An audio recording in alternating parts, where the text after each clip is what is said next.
Welcome to the deep dive.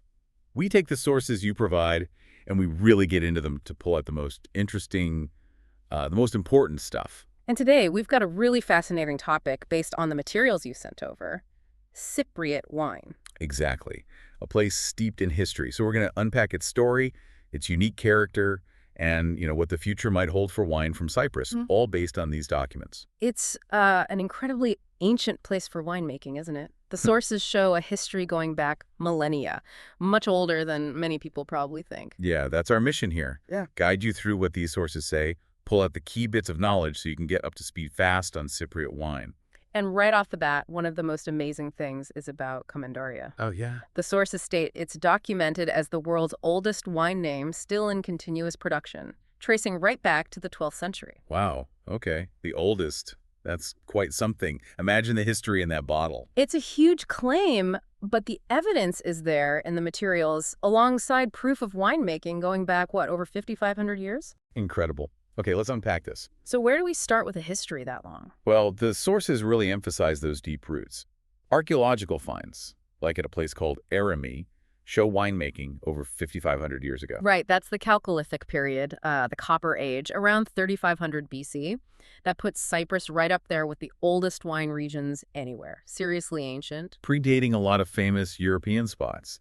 And then, different civilizations came through, each leaving a mark. Definitely. The Greeks, arriving from around the 12th century BC, were huge. They brought new vines, new techniques. Wine became embedded in the culture, religion, festivals. Just part of life. Then the Romans, 1st century BC onwards. Yeah, the Romans, they were organizers. They expanded production, improved the methods, and turned Cypriot wine into a valuable export commodity, shipped it all over the empire. Then came the Byzantine era, 4th to 12th century AD. The sources mention the church playing a role. A key role, especially the monasteries. During less stable periods, they became like guardians of viticulture, preserving the knowledge in the vines. Which brings us to a really interesting chapter. The medieval period, the Crusades, and the Knights Templar. Right. Cyprus was a strategic hub, and this is where Commendaria's story really kicks off. The Templars got the island in 1191, set up their main base, the Grand Commandery, near Colossi. And the wine got its name from there. That's the belief, yeah, named after the commandery. So the wine's name is directly linked to that specific place and time. And this is the wine with that incredible record. That's the one. The sources confirm Commendaria holds the title.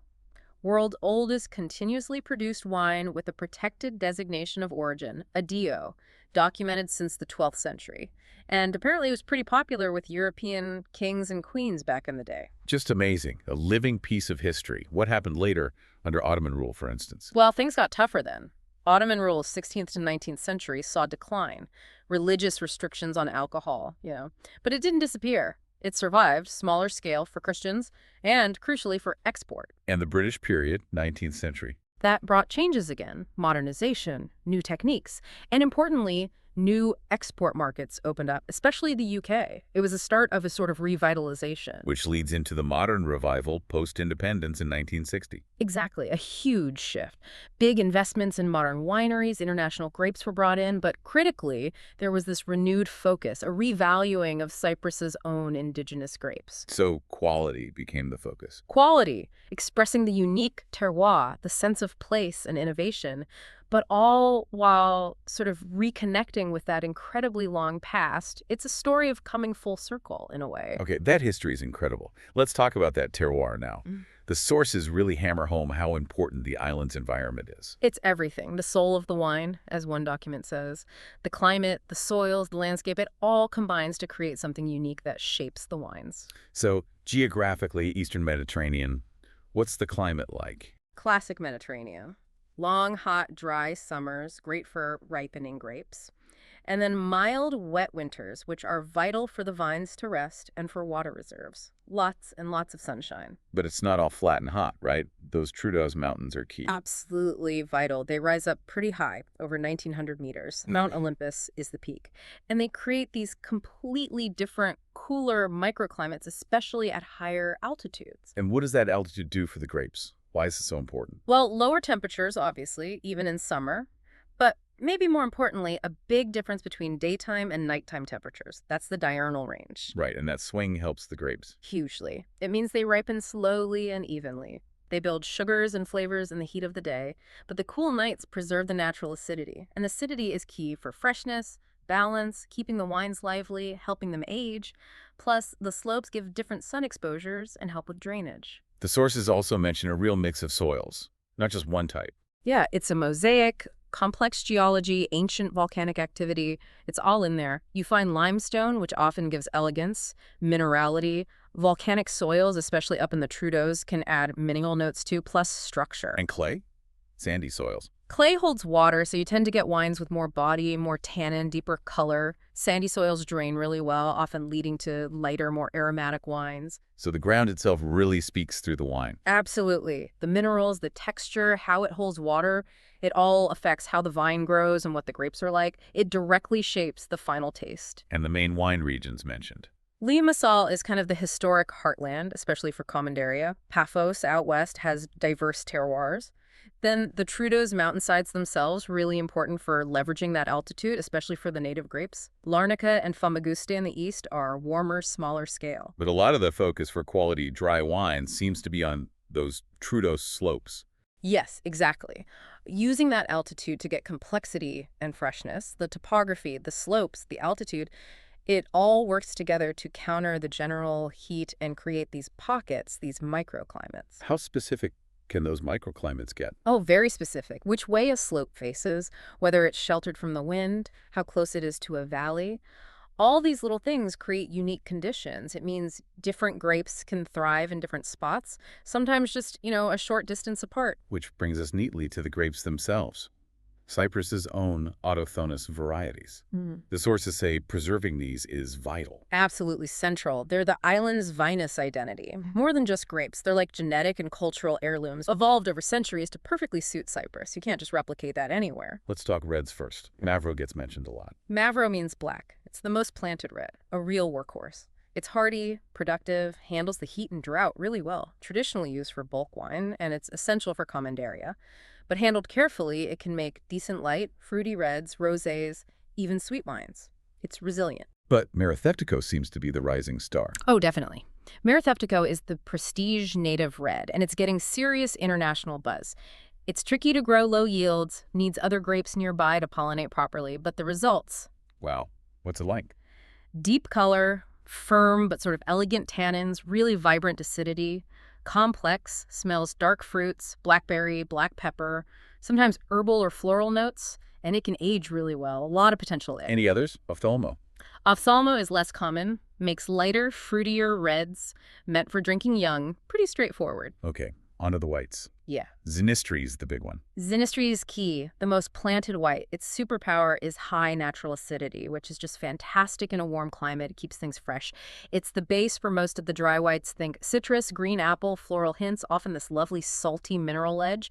And it's also crucial in Commandaria, adding that acidity and aromatic lift. Are there other interesting native whites? Yeah, the sources mention Sportico, which makes light, refreshing wines, and Promura, another native white that producers are exploring, seems to have good potential for aromatic wines. Still early days for that one, maybe? What's striking is how well these native grapes are adapted. Exactly. They belong there. They thrive in conditions, the sun, the heat, the dry soils that would really stress out many international varieties. That connection, that evolution over time, gives the wines a unique authenticity you just can't fake. And investing in them is seen as the future. Absolutely.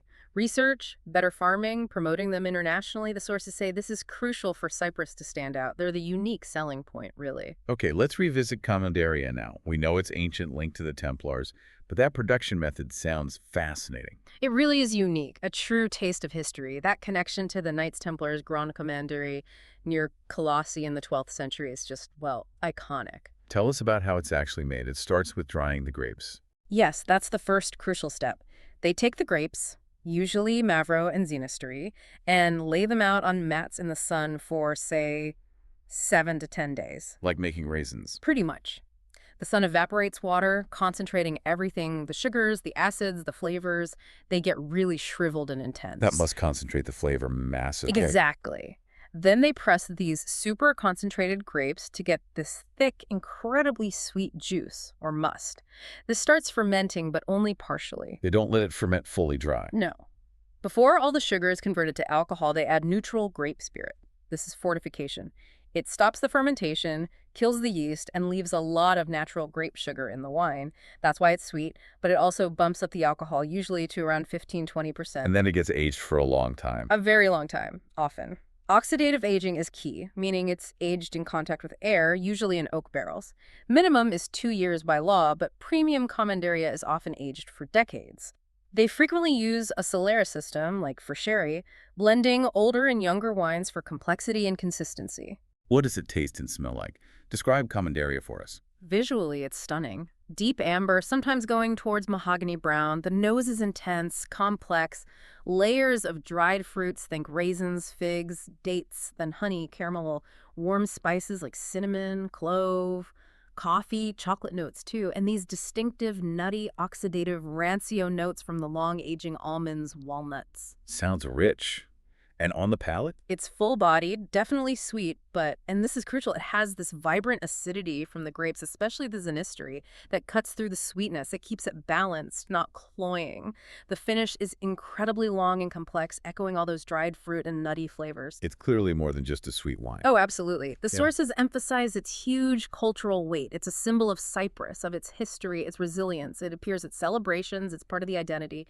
And its growing fame internationally really helps put Cyprus on the map as a quality wine producer. So Commanderia is the icon, but Cyprus is making lots of other styles now too, right? Definitely. There's a really exciting diversity emerging, showing off different grapes and terroirs. Let's start with the dry whites, mostly Xynisteri. Yes. Xynisteri is the star here. They're usually made to be fresh and zesty, often fermented cool in stainless steel to keep those delicate aromas. You get citrus grapefruit, lemon, maybe some white peach, floral notes, and often that nice salty minerality we talked about. Light to medium body, super refreshing. Great with seafood, salads, Mediterranean dishes. What about lighter reds? Often made from Mafro, maybe ophthalmo. Think lighter color, softer tannins, easy drinking acidity. Lots of fresh red berry fruit like strawberries, cherries. Made for drinking young, maybe even slightly chilled, perfect for the climate. But if you want something more serious, more structured. Then you look for Maratheftiko. These are the full-bodied, complex reds. Intense color, firm tannins that soften with age, that lively acidity. You get those dark fruit spice herbal notes, often aged in oak barrels for more structure and complexity. These are wines to pair with richer foods, red meat, game, aged cheese. They can age beautifully. And rosé. Is that popular? Increasingly so. You see lovely, vibrant pink rosés, often from Mavro or Maratheftiko. Bright red fruit flavors, strawberry, raspberry, zippy acidity makes them really refreshing. Perfect as an aperitif or with light summer meals. Any sparkling wine. It's a smaller category, but it's growing, and there's definitely interest. Producers are experimenting, often using Xynisteri for its acidity. Both traditional method, like champagne, and tank method wines are being made. It's a promising area, another way to showcase the local grapes. So, making all these different wines, how do they manage the vineyards in that climate? Intense sun, not much water. Yeah, the practices are really adapted. It's all about managing the heat and water stress. Keeping the vines healthy through that long, dry summer is priority number one. Water must be a constant concern. Huge. Drought is a real risk, so drip irrigation is pretty standard, delivers water right to the roots very efficiently. They also use things like mulching, covering the soil around the vines to help keep moisture in. How are the vines themselves trained? Is it all modern trellises? You see both. There's still a lot of the traditional gobelet or bush vine system. These low goblet-shaped vines kind of protect the grapes naturally from the sun and wind and conserve moisture near the base. But you also see modern trellis systems, espalier, which allow for more precise canopy management, controlling leaf cover, sun exposure, airflow. Pruning is critical in both systems to manage the vine's energy and limit the crop for better quality grapes. Is there a move towards organic or sustainable farming? Yes, definitely a growing trend. Partly environmental awareness, partly market demand. So reducing chemical use, encouraging biodiversity in the vineyard, focusing on soil health that's becoming more common. In the winery, what are the key techniques for these different styles? It really depends on the grape and the target wine. For whites, like we said, often cool fermentation in stainless steel to capture freshness. For reds, it involves maceration, letting the juice soak with the skins to get color and tannins. Fermentation temperatures are controlled. Often they'll use malolactic conversion to soften the acidity in reds. What sort of vessels do they use? Tanks, barrels? A mix. Some wineries still use traditional concrete tanks. Modern stainless steel tanks with temperature control are very common for precision. And oak barrels, French, American, new, old, are definitely used, especially for aging the more serious reds like Maratheftiko, adding complexity and structure. Sounds like the winemaker, the enologist, has a really important role in pulling it all together. Absolutely. They're the maestro, interpreting the grapes, the vintage, the terroir. They guide everything, when to pick, how hard to press, fermentation details, aging choices. The goal is always to express the unique character of the grape and the place while pushing for quality and sometimes trying new things. So it's this blend of respecting tradition while embracing modern quality. Exactly. There's investment in technology and sustainability, but also this really important focus on cherishing those unique native grapes and understanding the different terroirs to make wines that truly taste of Cyprus. Okay, let's look at the bigger picture now. The market, challenges, the future. How does the market look according to the sources? Well, there's strong local consumption. Wine is just part of life, part of the food culture in Cyprus. That's a solid foundation. And tourism, how important is that? Hugely important, a vital pillar. Tourists are actively looking for local experiences, and wine is a big part of that. Winery visits, tastings. There are even dedicated Cyprus wine routes now to promote eno-tourism, linking wine with the island's beauty and hospitality. Is Cypriot wine making waves internationally? Exports growing? Yes, there's definitely a positive trend. Awards are being won, critics are noticing, especially for the indigenous varieties and high-quality commanderia. It's helping build Cyprus's reputation as a serious producer of quality, interesting wines. What are the main hurdles the industry faces? Well, global competition is intense. It's a crowded market. Climate change is a big one, rising temperatures, unpredictable rainfall, drought. That requires constant adaptation. Vineyard holdings are often quite small, which can be inefficient. And just getting the message out, communicating the unique story and quality of Cypriot wine to the wider world takes ongoing effort. But there are strong opportunities, too. For sure. That incredible ancient history is a unique selling point. The indigenous grapes offer something different that consumers are increasingly looking for. Comanderia's prestige is a massive asset. Enotourism has huge potential. And the global trend towards authentic, terroir-driven wines plays right into Cyprus's strength. So the outlook is promising, but they need to navigate those challenges. That seems to be the consensus in the sources. It's about continued innovation, maybe finding drought-resistant clones, refining water management, adapting to the climate, and maintaining that relentless focus on quality. And really doubling down on those native grapes. That's seen as key for standing out in the future, making wines that are undeniably, authentically Cypriot. Right, so to wrap up this deep dive, what an incredible journey we've traced. From evidence of winemaking 5,500 years ago through ancient empires, the Knights Templar, and the legendary Commanderia. To understanding the impact of that unique island terroir, the mountains, the sun, the soils, and getting to know those fascinating indigenous grapes like Maratheftiko and Xynisteri. Plus, exploring Commanderia's special production and realizing the diversity of other styles being made today. Crisp whites, structured reds, refreshing rosés. It really shows Cypriot viticulture as this amazing story of resilience, doesn't it? Balancing ancient traditions with modern techniques to create wines that are finally getting the attention they deserve. The sources really paint a picture of Cypriot wine as a kind of world heritage, something unique that deserves I celebrating. think absolutely. So our invitation to you after hearing all this is pretty simple. Go find some Cypriot wine. Seek it out. Give it a try. Taste the history. Taste the island. And maybe a final thought to leave you with, something that really struck me from the materials. Think about pouring a glass of Commanderia. Its story stretches back, unbroken, to the time of the Templars, and the roots go even deeper. Tasting that is like tasting history itself. What does that incredibly deep connection right there in your glass tell us about how culture, how tradition can endure through centuries, even millennia? Something to ponder.